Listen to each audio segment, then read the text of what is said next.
Welcome back to the 18th episode of the BatChums podcast.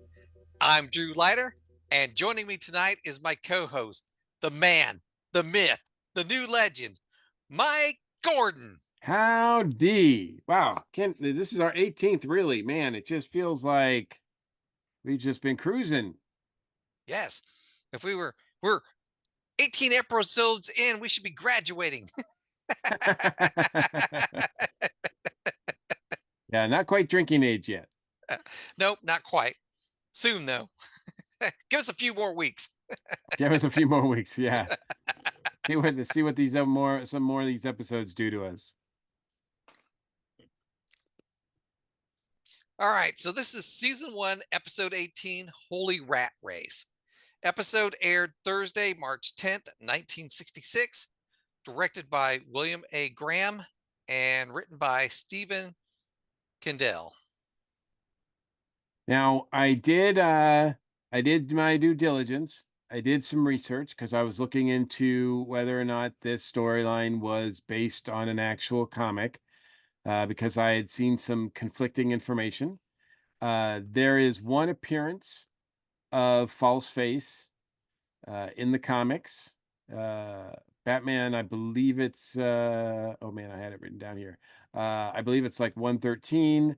And anyway, it is a False Face story, but yeah, it's not this story at all. So I can't really say this is an adaptation of it. And then False Face is not really used again. Um, I always thought that, and I think I said this last week, but I always thought that False Face was a original creation of the TV series because they couldn't use Two-Face. But when I was looking into it, it looks like False Face really kind of was, um, he had this one appearance in the early days of Batman comics, and then they didn't use him again, and it seems like they kind of used instead. Um, they switched it over to um, Black Mask. Huh. Black Mask appears um, much later, and Batman 386 is when he makes his first appearance. And even though he doesn't have the same MO as False Face, he can't switch over to anything that he wants, but he also has a group called the False Face Society.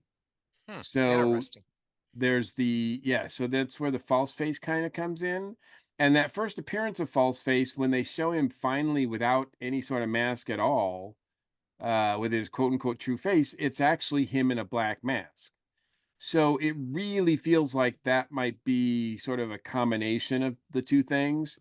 Um, yeah, the False Face Society has a weird sort of history as well. The first time the False Face Society appears, actually, it's really early, even before Black Mask appears, and the group is formed by led by the Joker.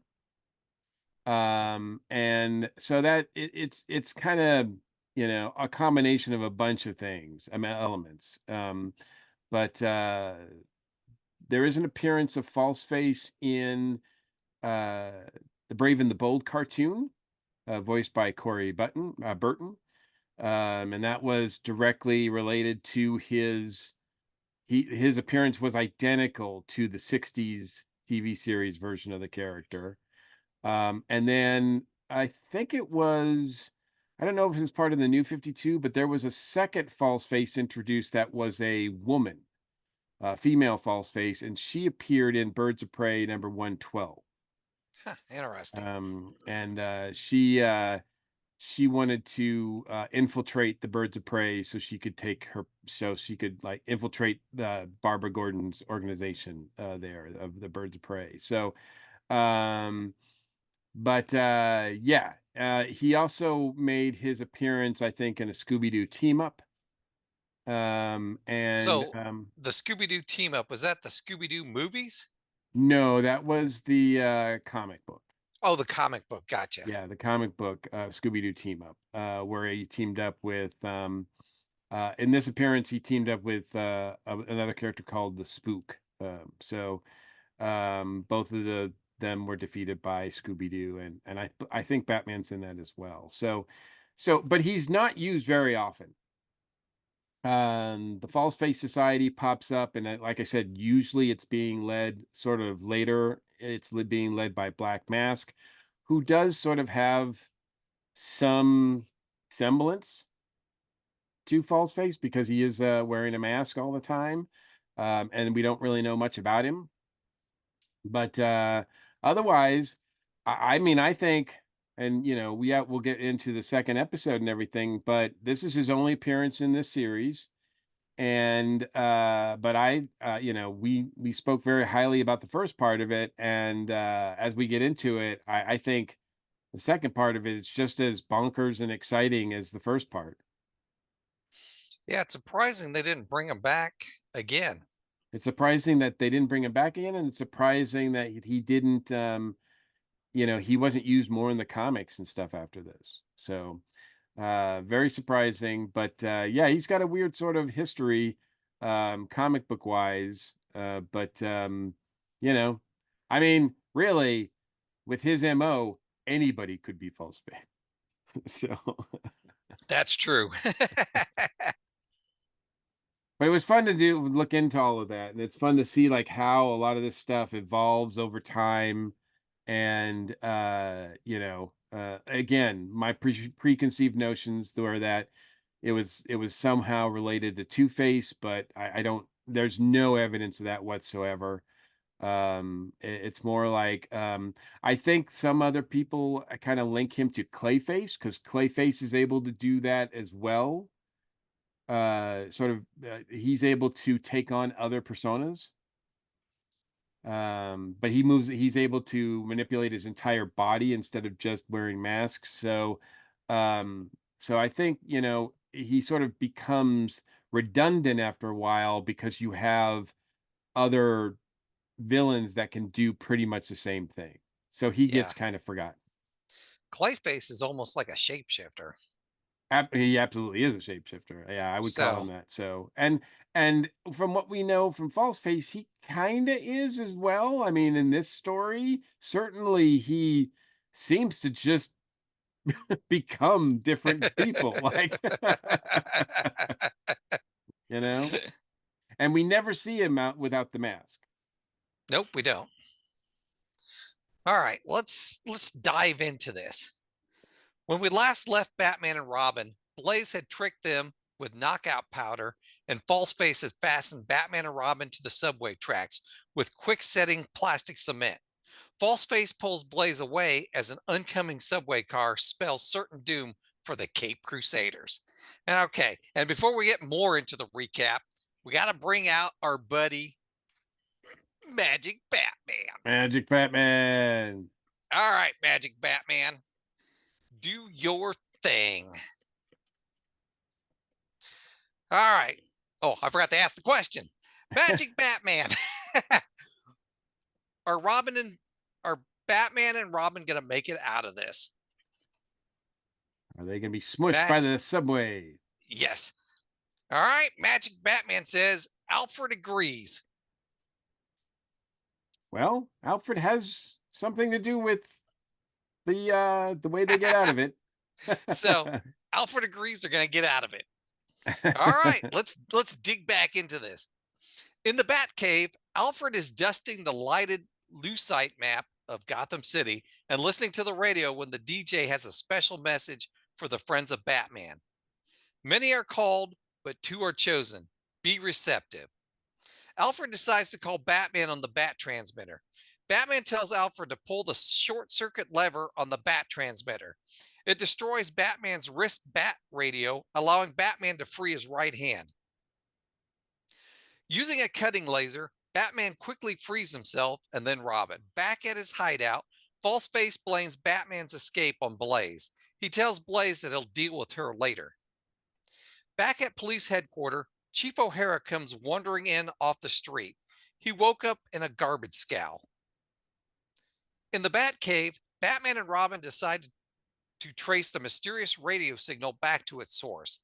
They meet with Gotham City Radio FM AM programming director, Mr. Leo Gore. They discover that the anonymous woman that paid for the radio announcement had green hair. They deduce it was Blaze. Back at police headquarters, Batman tells Commissioner Gordon and Chief O'Hara that when Blaze handed the check to the man at the radio station for payment for the announcement, he could bank on it being false. It was a clue to Falseface's next caper. He was going to replace the money in the bank with his own counterfeit money. After the bank closes, Falseface and his men break into the safe to discover Batman and Robin waiting for them. A fight ensues. Falseface escapes during the fight. Falseface leads the dynamic duo to an abandoned Bioscope Studios.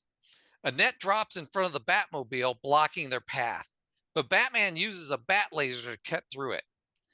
The net falls on Falseface's henchmen. Batman calls Commissioner Gordon and tells him to send a squad car to pick them up. The Batmobile continues to pursue Falseface. Falseface reveals a gun on the top of his truck and targets the Batmobile. Falseface fires the gun, seemingly blowing up the Batmobile. Moments later, the real Batmobile appears. Batman and Robin corner Falseface, revealing that the Batmobile he destroyed was an inflatable duplicate. Falseface pulls a lever on his truck and he escapes out the back on a motorcycle. Blaze tells Batman it's faster on foot. Batman frees Blaze and she leads the dynamic duo through the abandoned studios. Using his bat rope, Batman is able to knock Falseface off his motorcycle. A few minutes later, Batman and Robin come across a cowboy who wants to join them in the hunt for Falseface. Batman sees through the disguise and a fight ensues. Falseface gets away once again. The Commissioner Gordon appears and states that Falseface got the better of him. Commissioner Gordon tells Chief O'Hara to have a squad car to take him back to police headquarters. Batman sees through Falseface's disguise and reveals Commissioner Gordon to be Falseface. This time he is caught and Chief O'Hara arrests him. Back at Wayne Manor, Aunt Harriet insists Bruce and Dick not be late for a criminal's first day of parole. Aunt Harriet brings in Blaze, who plans to go to New Zealand to help keep house for her poor but honest brother. He's a sheep herder. She wants an entire new life. So and at the very end, even though we don't see his actual face at all times, when we see the credits, we do see that the actor who plays Falseface, instead of the question mark, it's revealed as Malachi Throne. Are you familiar with Malachi Throne at all? I am not. So, yeah, he was very much a character actor. Did a ton of work. I mean, I think he's got over 100 screen credits, mostly TV. He was in the original series of Star Trek.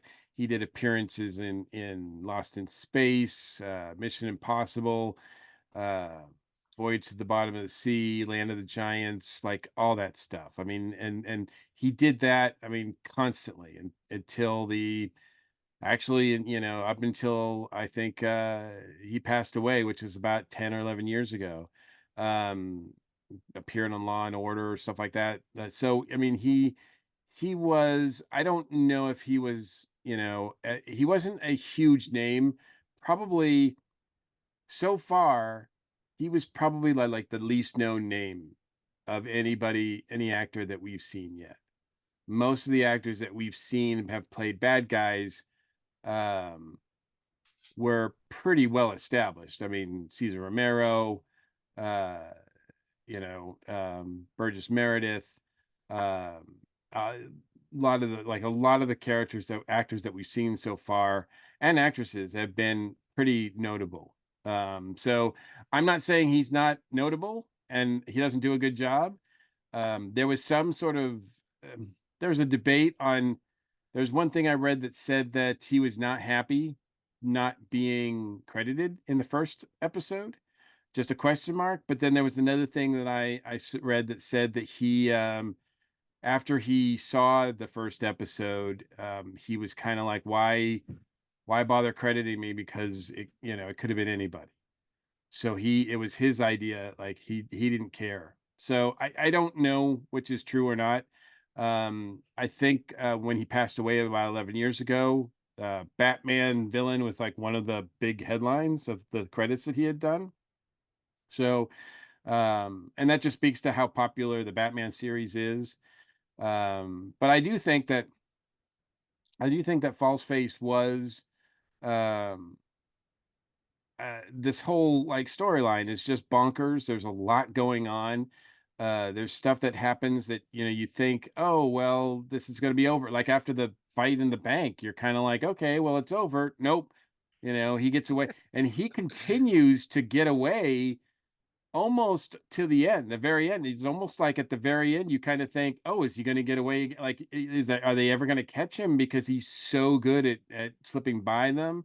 There's some really fun things that they do with the Batmobile, and with the sort of chase aspect, and I say chase, I'll put that in quotes for those people who are listening.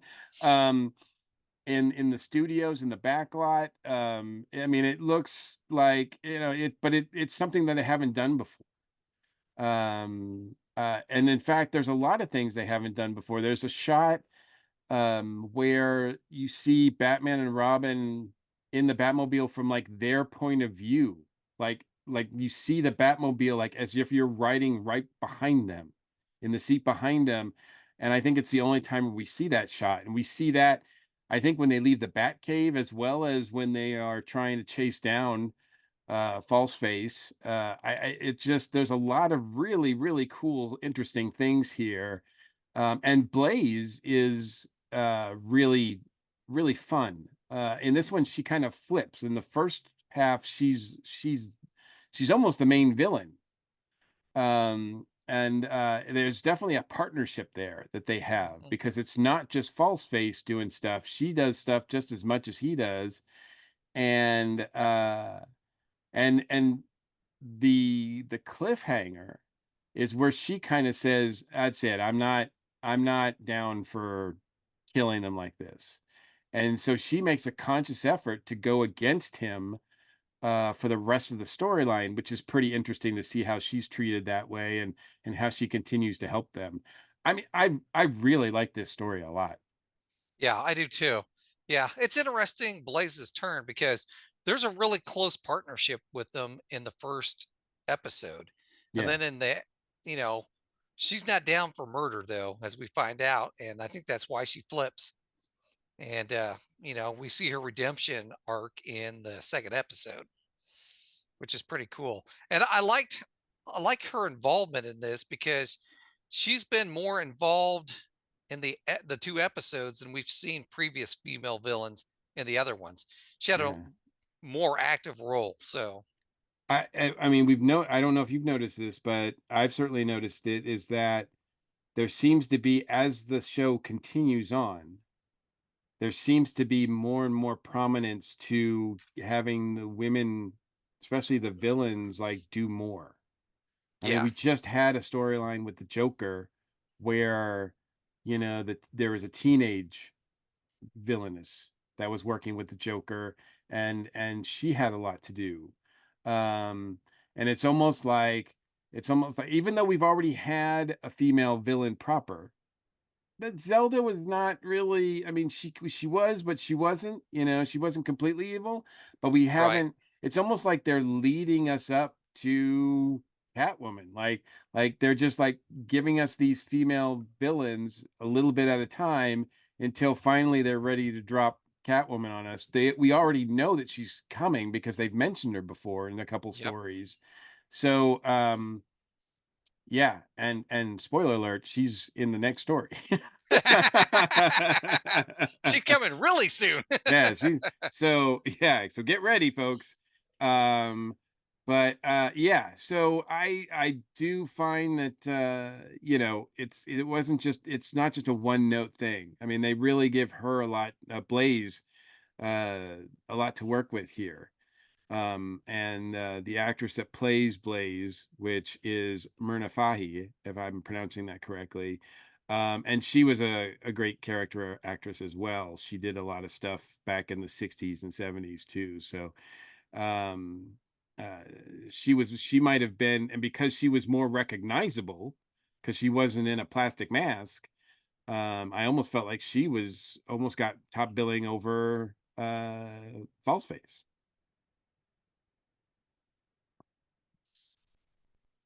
But I really like this story a lot. I think it's one that I didn't really remember as well.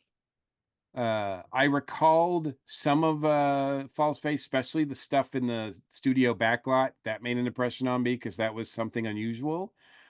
But I didn't remember that it was just one story. I thought he appeared a couple times, but they really took one story, 2 episodes, and packed a lot in. I mean, there's a lot going on. Yeah. And the only thing that kind of doesn't really hold up, I think, is the cliffhanger. The as you pointed out last week, they're kind of just tied with saran wrap. Um, it's really obvious when you're watching it, there's not a train really coming. And and even if the train was coming or the subway train was coming, you'd think, well, the way they're tied up, it's only going to hit one of them, which is really horrifying if you think about it, because then the other one's got to like sit through all that. But um, and then wait until he's finally hit. So I mean, it is really, really a gruesome fate Yeah. that befolds them. But then when you see how they get out of it, it's pretty weak.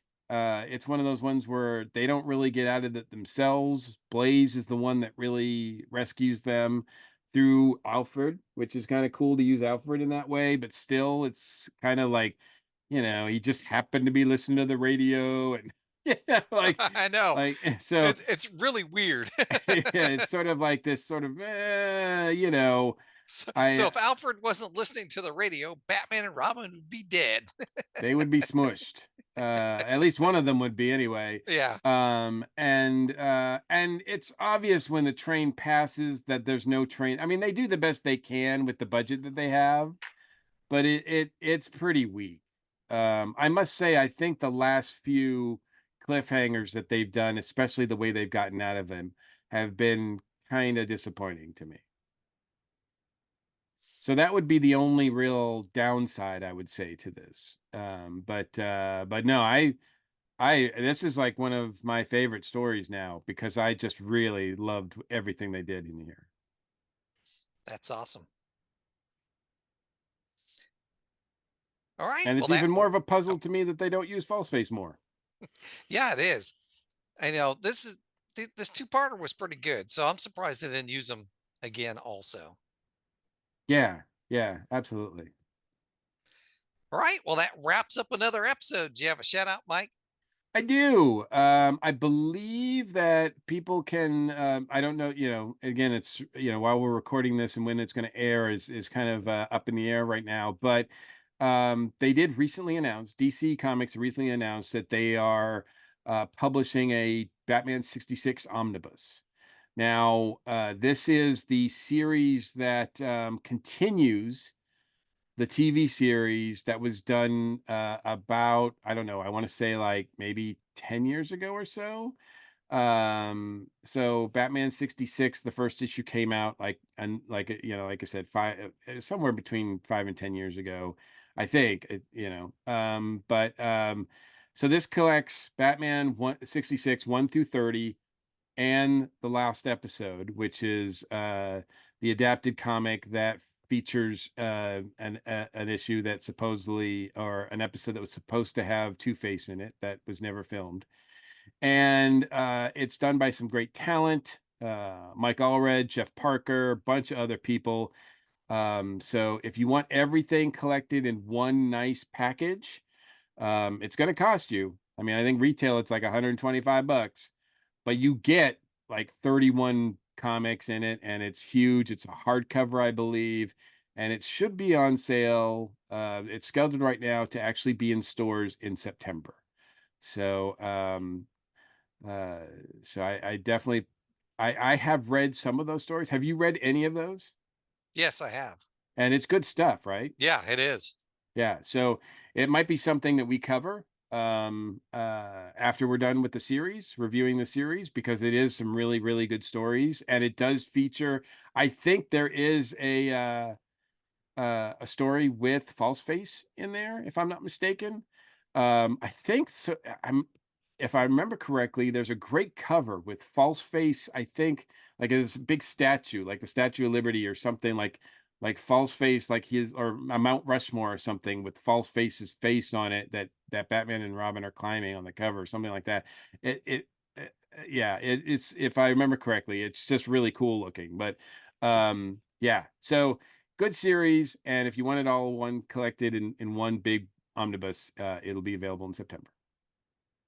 All right. And for my shout out, I was at Indiana Comic Con release recently. And if you look behind me, you're gonna see one of the posters I got, Nice which is pretty poster. cool. Yes. So let me back out of the way a little bit. We've got we've got Batman Adam West and his Batmobile, Michael Keaton and his Batmobile. We've got um Christian Bale. thank you. We got Christian Bale and his uh Tumbler.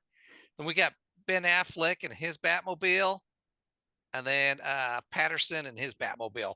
Really cool poster. I was very excited to get that. It's a Looks really really well good. done. Do you remember the artist name? Yes, the artist was Tony Santiago, and Nice. I get stuff from him every year. Is he local to the Indiana I don't know area? if he's local, but he's at the Indiana Comic Show every year. Well, I can't say I have to retract that because he wasn't there this year, but his son was there selling his stuff. He couldn't make Ah, it this year. gotcha. But I gotta go get let me go grab my prize and joy off the wall here. This isn't Batman, but this is something I got signed over the weekend. So hang on. All right. I mean, the poster for those people who are listening and not watching, the poster is really good. It's photorealistic, but it's painted, Check and it this just baby looks out. really great, representing the Batmans of different Can't eras. hear me. Check this baby out. Very nice. Very nice. That is Tom Tom Cavanaugh Cavanaugh. as Yep. Zoom, right? Yep.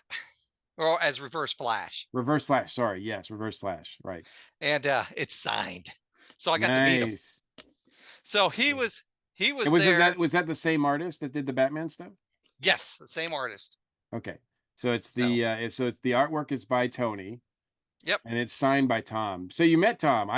Yes. I have not met Tom, but I have enjoyed his work even prior to him being involved with the CW Flash stuff.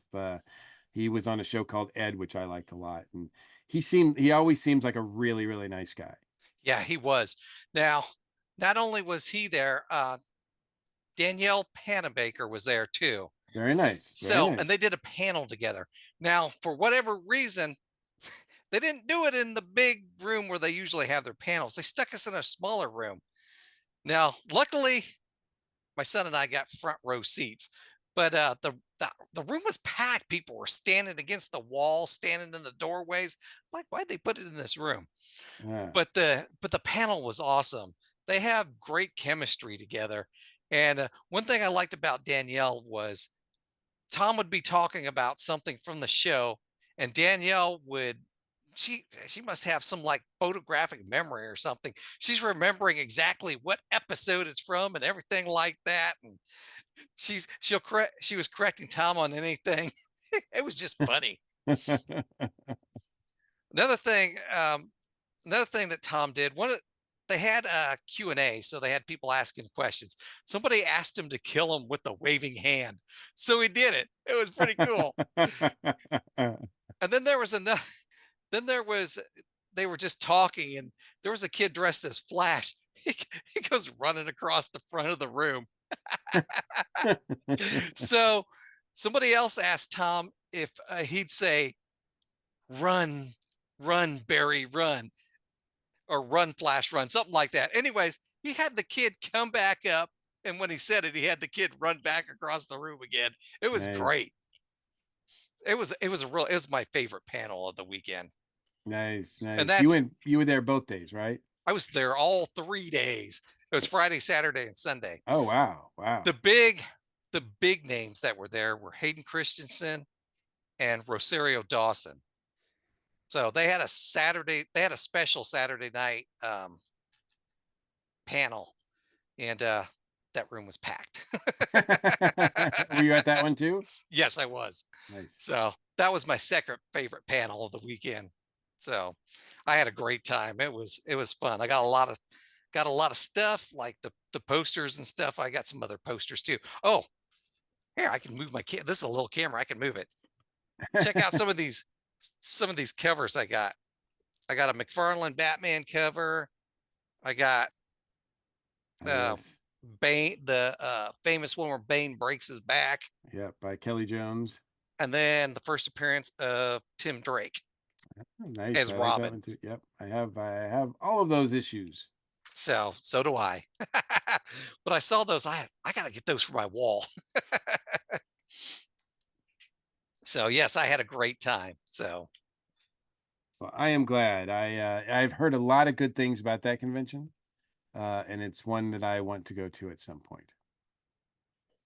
So maybe there'll be a maybe they'll invite the BatChums to do a panel there.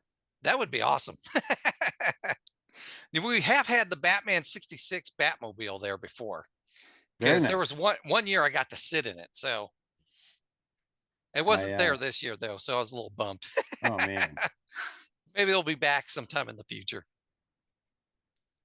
All right. If you'd like to comment on anything we've talked about tonight, you can reach us at our feedback line, 317 455 8411. Leave us a message, text us, or you can email us at batchumspodcast@gmail.com. All right. You ready to get out of here, Batchum? BatChums ready to move out. Atomic batteries to power, turbines to speed. Thanks for joining us, and we'll see you next week. Same bat time, same bat channel. Don't worry, the worst is yet to come.